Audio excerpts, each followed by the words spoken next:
Bem, pessoal, nós vamos trabalhar com os indefinite pronouns. Os indefinite pronouns são aqueles que substituem ou acompanham o substantivo de maneira imprecisa ou indeterminada, ou seja, não fazem referência a nenhuma pessoa, lugar ou objeto específico. Por este motivo, são chamados de indefinidos, ou seja, eles não definem as pessoas, né? Os objetos, eles são tratados como indefinidos, como por exemplo, algum, nenhum, alguma coisa. Vocês vão ver lá na frente como são específicos esses pronomes indefinidos. A classificação, né, e seus respectivos exemplos. Os pronomes indefinidos em inglês são classificados em duas maneiras, nos indefinite pronouns, que são o pronome substantivo. Pronome substantivo, o próprio pronome, ele vem junto do nome, né, acompanha o nome ou substitui o nome, certo? E os indefinite adjectives, sejam eles pronomes adjetivos, geralmente o pronome adjetivo ele vem acompanhado do substantivo, né? Ou seja, o pronome adjetivo ele geralmente ele vem caracterizar junto com o substantivo, né? Com aquele objeto, a pessoa mais próxima possível do substantivo, tá certo? Então, o pronome adjetivo vem acompanhado do substantivo para qualificar, trazer uma característica mais para esse substantivo, certo? Muitos dos pronomes indefinidos são formados com as palavras some, and, no e ever. Estas são as bases das palavras, que elas podem sofrer modificação após o acréscimo do sufixo, ou seja, de uma palavra que vem depois destas palavras aqui. Ou seja, nós vamos ter a base da palavra, o some, o and, o no e o ever. E pode ser que em alguns momentos essas palavras, consideradas como bases, elas possam receber algum sufixo, ou seja, mais outra palavra depois da palavra base. Quando estão relacionadas com pessoas, os pronomes apresentam a terminação em body ou on. Para coisas, a terminação é think e para lugares, where. Vamos entender aqui como eu estou explicando com relação às palavras bases e após o acréscimo do sufixo.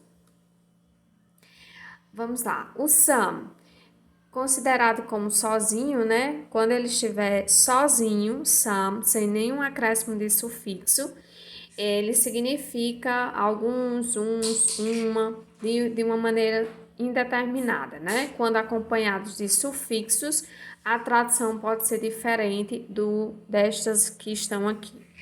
O some e seus derivados são utilizados em frases afirmativas. Em alguns casos, o some pode surgir em frases interrogativas, ou seja, o que vai prevalecer são frases, sentenças afirmativas, mas nada impede que estas palavras essas sentenças, elas possam vir como palavras interrogativas, certo? Então, pode ser que em algumas sentenças a maioria, certo? Vão vir como frases afirmativas, em alguns momentos vamos ter também frases interrogativas. Então, aqui estão os exemplos, né? Veja que o some, ele vai receber o sufixo. Então, somebody, por exemplo, com a tradução de alguém. Somebody is missing, seria um exemplo de frase. Então, nós vamos traduzir como está faltando alguém. Veja que o alguém, nós sabemos que trata-se de uma pessoa, mas não sabemos quem, porque eles estão indeterminando pessoas, a pessoa, a coisa, o objeto, certo? Someone, também traduzido como alguém, nós vamos ter na frase um exemplo de sentença aí. Someone ate the last piece of pizza. Alguém comeu o último pedaço de pizza. Ou seja, sabemos que alguém, né? Alguém comeu, ou seja, tratando-se de uma pessoa, mas não sabemos quem. Então, mais uma vez, considerado como indeterminado. Nós vamos ter something, por exemplo, como algo. We are looking for something to eat. Nós estamos procurando algo para comer, né? Então, não sabemos o que, né? Então, mais uma vez, a ideia aí é indeterminada. Somewhere, em algum lugar. Somewhere in Brazil, em algum lugar no Brasil. Sabemos que, de certo modo, a ideia aí está sendo exemplificada como em algum lugar, mas não específico, né? Poderia ser qualquer lugar, mas não foi determinado aí pelo o pronome, ou seja, ele está indeterminado. Esta é a ideia de pronomes indeterminados. Some way, de alguma maneira. I will get there some way. Seria eu vou chegar lá de alguma maneira. Chegar lá aonde? Também, mais uma vez, ideia indeterminada, ok? Vamos aí para o when, tá? When significa qualquer ou quaisquer, alguns, alguma, nenhum. No entanto, muitas palavras recebem sufixo, ou seja, junto do when nós vamos ter sufixo e vai depender da tradução, né, da contextualização. When e outros pronomes indefinidos associados a eles são geralmente utilizados em negações ou perguntas, tá certo? Então, vamos aos exemplos através dessas tabelinhas aí. Anybody, ninguém. Can anybody help me with my homework? Então, aí seria uma pergunta, né? Can anybody help me with my homework? Alguém pode me ajudar com meu dever de casa? Então, uma pergunta, né? Uma sentença interrogativa. Então, neste caso aqui, alguém fez a pergunta a alguém, mas não especificou quem.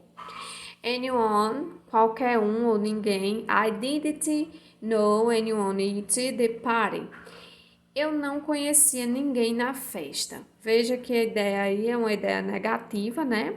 Apesar de que eu estou afirmando, veja a sentença afirmativa com o ponto final, mesmo assim dá uma ideia de negação, porque a pessoa não conhecia a ninguém, né? Neste caso, indeterminou. Anything, nada. I didn't hear anything.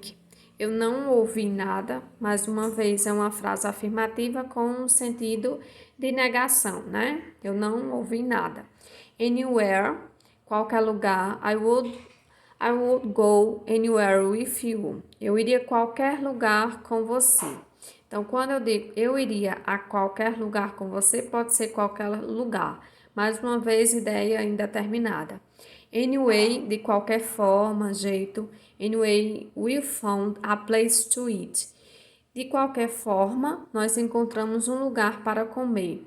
Mais uma vez, encontramos a ideia aí, encontramos o lugar para comer, mas também não especifica o lugar, certo? Vamos ao outro exemplo aqui, no. Neste exemplo, o no é utilizado como pronome adjetivo, já o non como pronome substantivo. Vejam a diferença entre pronome adjetivo e pronome substantivo. Preste atenção, o termo pronome, eles vêm para acompanhar o nome ou substituir o nome, certo? No caso, o pronome adjetivo, eles vão estar mais próximos possíveis do substantivo, qualificando, trazendo a qualidade ou de alguma forma uma característica. Pronome substantivo é o próprio substantivo, né? Ajudando muitas vezes ou substituindo o próprio nome. No entanto, a tradução de ambos é a mesma, nenhum, nenhuma, né? E quando acrescidos de sufixo, a tradução geralmente muda. Os pronomes com o no são utilizados em sentenças negativas. Nobody, Por exemplo, Diana threw a party but nobody showed up. Diana deu uma festa, mas ninguém apareceu. Então, nós estamos falando de uma declaração aqui negativa, né? Apesar dela ter feito uma festa, porém não apareceu ninguém. No one, mais uma vez o significado da tradução, ninguém. A throw, I heard someone, but there was no one there. Pensei ter ouvido alguém, mas não havia ninguém lá. Mais uma vez, uma declaração negativa, por ter imaginado que teria ouvido alguém chamar, não sei, ou bater, mas não era ninguém por lá. Mais uma vez, a ideia de indeterminação, né, e negação. None, nenhum, nenhuma, none of these apples is ripe. Nenhuma destas maçãs está madura. Ou seja, nenhuma delas estão maduras. Nesse caso aí, mais uma ideia de negação. Nothing, nada. I have nothing in my purse. Não tenho nada na minha bolsa. Mais uma vez, uma ideia de negação, uma frase declarativa negativa, né? E dando a ideia aí de indeterminação. Nowhere, em nenhum lugar. Where are you going? Nowhere. Onde você vai? Em nenhum lugar. Então, neste caso aí, nós vamos entender que teve uma pergunta e uma resposta de negação de forma indeterminada. No way, de jeito nenhum, nós vamos ter mais uma vez uma pergunta. Will own lend me some money? No way. Você me empresta algum dinheiro? Aí a resposta, de jeito nenhum. Então, de uma forma negativa e indeterminada, né?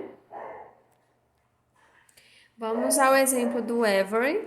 O termo every, dependendo de seu contexto, significa todos, todas e cada. Quando recebem o sufixo, a tradução é diferente. Vamos ao exemplo aí. Everybody, toda a gente, todo o mundo. Então, é de uma forma mais geral, o sentido da frase de uma maneira mais geral, mas de uma maneira indeterminada, de uma forma indeterminada. Everybody I know prefer chocolate to vanilla. Todo mundo que eu conheço prefere chocolate a baunilha. Everyone, todos, todo mundo. Everyone wants to come to the party. Todos querem ir à festa.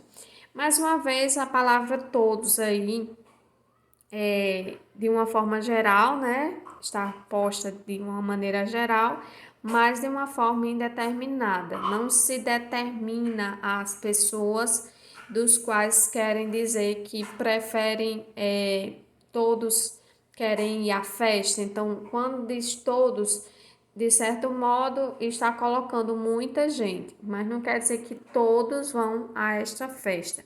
Apenas parte de uma ideia geral, mas de uma maneira indeterminada. Everything, tudo. Everything is possible. Tudo é possível. Mais uma vez a ideia indeterminada aí. Everywhere, em todos os lugares. Good everywhere. Deus está em todos os lugares.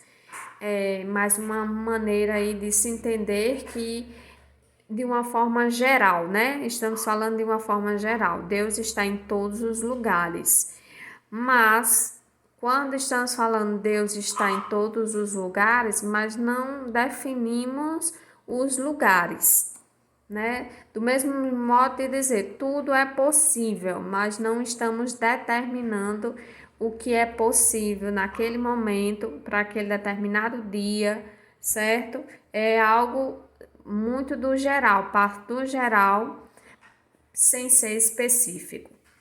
Every way, de todo jeito, todos os sentidos. The new system, it functions perfectly in the very way. O novo sistema está funcionando perfeitamente em todos os sentidos. Então, nós vamos ter aí o novo sistema está funcionando perfeitamente em todos os sentidos, quer dizer que partiu também do geral. Não foi especificado o sistema, a função de cada sentido desenvolvido naquele sistema. Então, quando estamos falando do sistema, neste caso aí, nós vamos também partir da ideia geral, não especificando.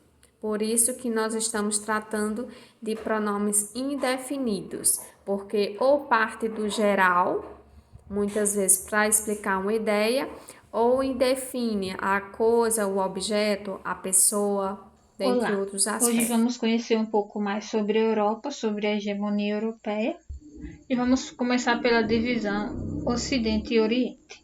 As duas palavras vêm do latim e Oriente quer dizer sol nascente e Ocidente quer dizer sol poente. Então essas palavras referem-se ao movimento aparente do Sol, em que o leste é onde o Sol nasce e o oeste onde o Sol se põe. O meridiano de Greenwich é o ponto de referência, é a linha imaginária que faz essa divisão.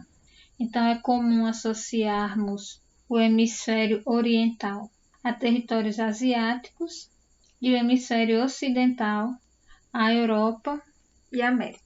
Mas se observarmos bem o mapa, considerando apenas o meridiano de Greenwich, observamos que a maior parte da Europa está no Oriente e não no Ocidente. Então essa divisão Oriente e Ocidente, ela tem dois critérios, o cartográfico e o histórico.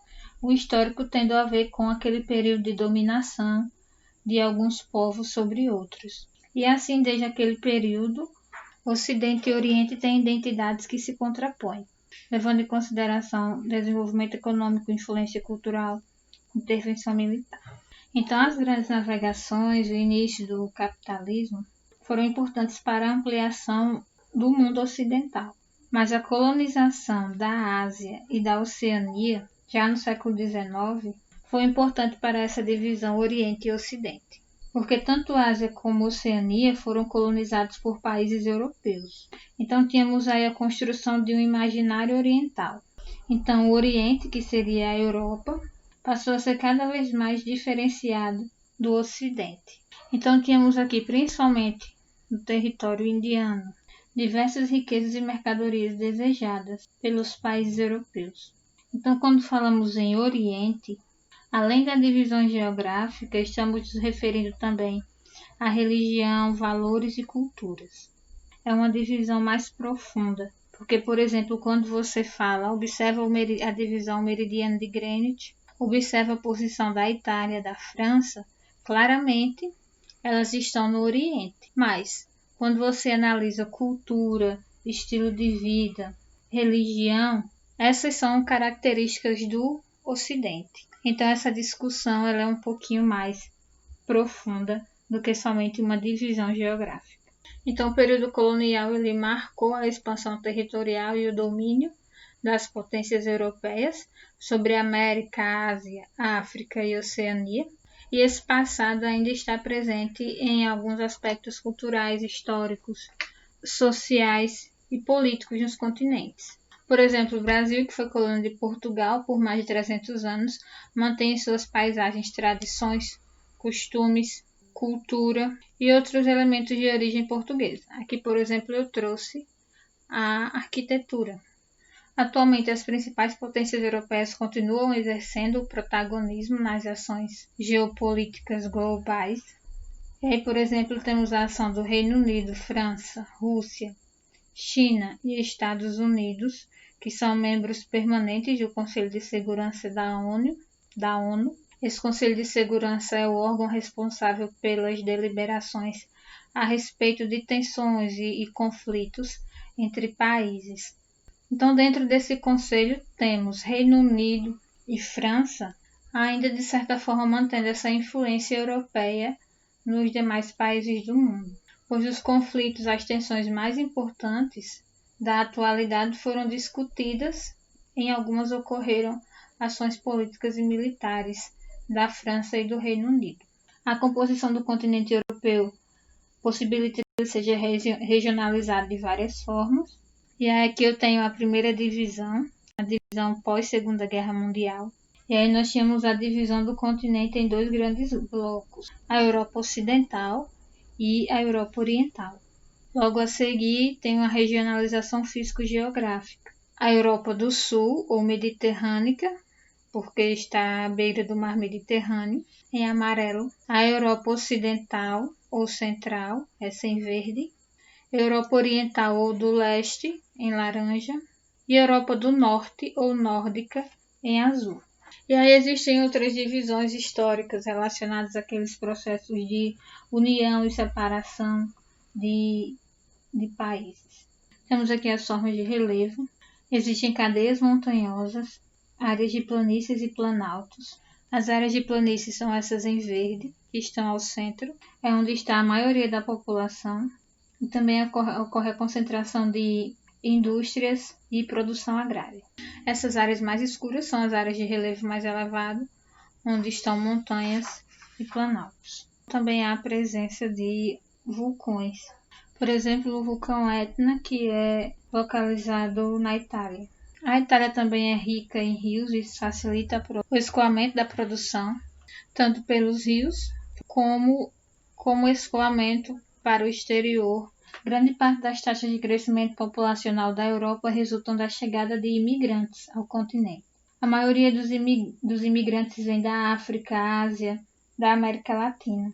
E também tem a migração dentro do próprio continente, de país para país. Isso porque a Europa teve um crescimento econômico bem favorável na segunda metade do século XX e isso tornou o continente um grande polo de atração para os migrantes. E a imigração causa acréscimo populacional e também alguns conflitos. Então, para evitar conflitos, governos de muitos países tomaram atitudes para fechar fronteiras, reforçando o controle da entrada de estrangeiros. Porém, é preciso destacar que ocorre uma redução da população economicamente ativa da Europa. Homens e mulheres entre 15 e 65 anos, que é a população que trabalha.